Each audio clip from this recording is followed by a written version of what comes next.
So that's problem number one with the budget. Problem number two.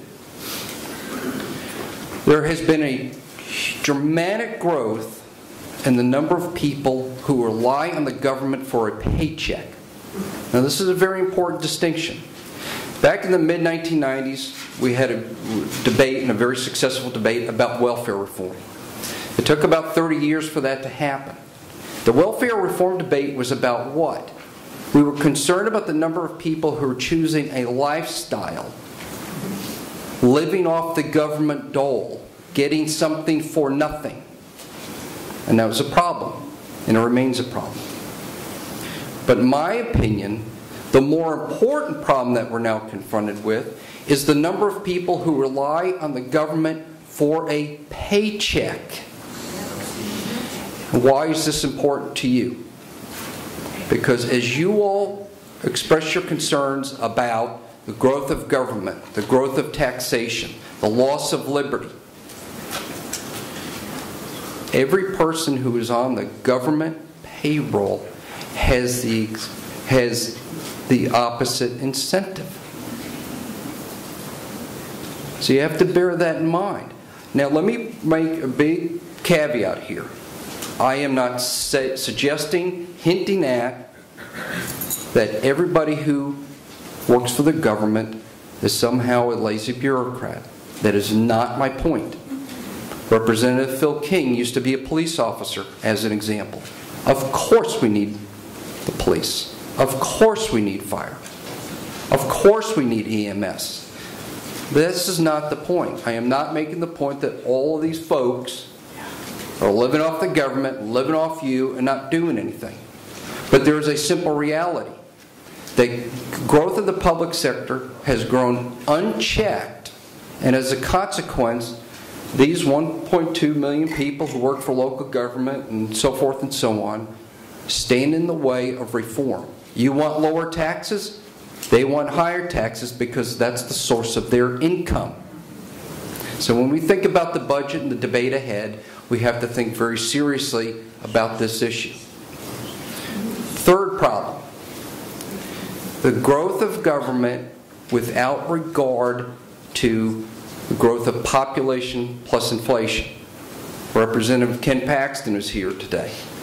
Has been warning about this for years. He's filed legislation repeatedly to amend our state constitution so that we have a stricter constitutional spending limitation. But let me walk through how this becomes a problem. So, you start to drill down into the public sector in Texas. Look at our public school system. You take all public school employees and put them in one pot, you have the 5th largest corporation in the world. Only half of those 640,000 people are teachers. So, what's the purpose of public education? What's the purpose of school? Right. It's about teaching and learning, correct? That's what it's about. But all the growth in the public school systems has been in non-teaching personnel. Again, I am not saying that you don't need a counselor and a janitor and a lunch lady and an assistant principal. That's not my argument. But my point is we were able to manage a public school system when the ratio used to be 5-to-1, and now we're at 1-to-1. This is all about growing the size of government without regards to the need of what is being served. So you get very, very detailed into public education spending, and it continues to illustrate this problem. You have already seen newspaper stories about this budget cycle, where this superintendent and that superintendent have called and emailed and had all these stories about these legislators aren't standing by public education. It is patently untrue. Patently untrue. You could see, over the course of the last decade, these members have effectively doubled spending on public education in Texas. Anybody who insinuates or hints that they are not standing by public education is trying to divert attention from the problem here. In fact, when you start going through public education spending, it has grown to a point where we're now spending over $12,000 per child. But again, that's not money in the classroom. That's money for a lot of other activities. And these dollars have grown without regard to public school enrollment. Public education spending has grown far, far in excess of enrollment. And it's grown in excess of inflation. Okay? So anybody, again, who argues when we have to talk about public education reductions this legislative session, the facts are all laid out in a very detailed report issued by our comptroller, who has done an outstanding job looking at this issue and looking at the efficiency or lack thereof in our public school system. This data is very dramatic. So as we've started to look at the budget, you have to look at the budget in totality, but one key area that we have to focus on is growth of public education, because not only does it affect the state budget, but it affects your local taxation. Now, where are we today and what do we do about it? As a consequence, you can see in the last bar there that the comptroller has certified that we have about $72 billion of available revenue to spend in general revenue for the next biennium. General revenue is basically your sales taxes. Okay, so based on what we had been spending our money on versus what we have in hand today, we have approximately a $27 billion shortfall. So we knew we were going to have a pretty big shortfall at the end of the last legislative session. So what we set about to do with members of the organization was we spent about a year and a half working to develop a blueprint on how to balance the budget without raising taxes. That is our number one legislative priority, balancing the budget without raising taxes.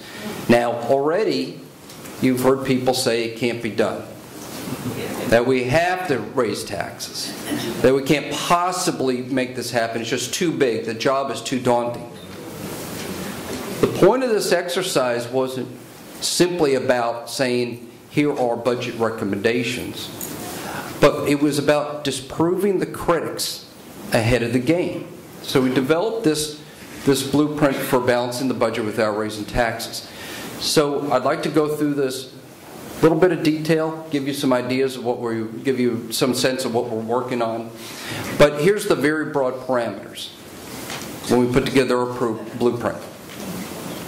Making a stand for classroom instruction and saying we must reform and reduce the public education bureaucracy. The solution to that problem is Representative Christian has filed a joint resolution to provide for our health care freedom. And you've heard about similar bills in Virginia and Arizona and other states. That's an important step, but there's other things that we have to do. But I just want to point out to you are the broad parameters for our budget report. So this is also critically important to provide a framework for the budget debate. What does this show us? In 2004-2005, when these legislators were confronted with a shortfall in 2003, they had to cut the budget. The final budget allowed for $58 billion in general revenue spending. So what we did was asked a simple question of our legislative budget board. If you took as the base the $58 billion in 2004-2005, allowed for growth of enrollment in our public schools, so we certainly want to pay for all the new kids who have come into schools since then, allowed for legitimate growth, not Obamacare growth, but normal caseload growth in Medicaid, normal caseload growth in CHIP, stood by our property, the PTRF, that's the Property Tax Relief Fund. And this first settlement was basically a Medicaid lawsuit. Okay, don't need to get into it now, but a court told us we had to spend some extra money. If we allowed for that simple growth, but cut all other new and expanded programs, the general revenue budget would be $76 billion. So all we're trying to do here is illustrate that when everybody's talking about we have to raise taxes, we can't do it, we can't get there, here's the evidence that you can. Did the world fall apart in 2004 because Phil King and Jeannie Morrison cut the budget? No, we all went on, and the world continued to move, and everybody moved on with their lives. This proves the point that with a very sensible framework for the state budget, we can achieve our objective of balancing the budget without raising taxes. But that doesn't come without a price.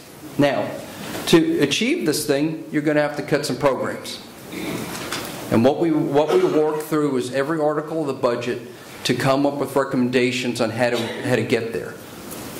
Now, the thing I want to point out about public education again is, while I have argued strenuously that there's a lot of inefficiency in public education, it will have to disproportionately be cut because of Obamacare. So one of the things that you have to do is, when you go home, is write a letter to the president and say, thanks to you, my school budget has to be cut. And remember that in 2012, and this is the important thing, in 2012 when you go to the voting booth, remember, President Obama forced us to cut public education. All right? Now, to get more specific than that, here are the types of programs that will have to be cut. And now, this is where the rubber meets the road. Every one of these programs has a constituency. So for all of you here who are excited about reaffirming our liberty and reducing the size of government, there is somebody else who is going to call Brian Hughes and say, you can't do this. It would be deceitful for me if I did not say that somebody will lose their job as a consequence of this budget exercise. But that is not a reason to avoid balancing the budget without raising taxes. So while I conclude this, I want to leave it with this: that these legislators are going to be under a tremendous amount of pressure to raise taxes, expand gambling, and do some other things that are not in the best interest of the taxpayers of Texas. It is imperative that through the course of the budget debate that you remain engaged, remain involved, and when they're making these very difficult decisions to cut programs that somebody else will say is very popular, please continue to say thank you, provide support, provide encouragement, because it is going to be a very difficult 4 months, but you all can make a difference for us to achieve our objective of balancing the budget without raising taxes.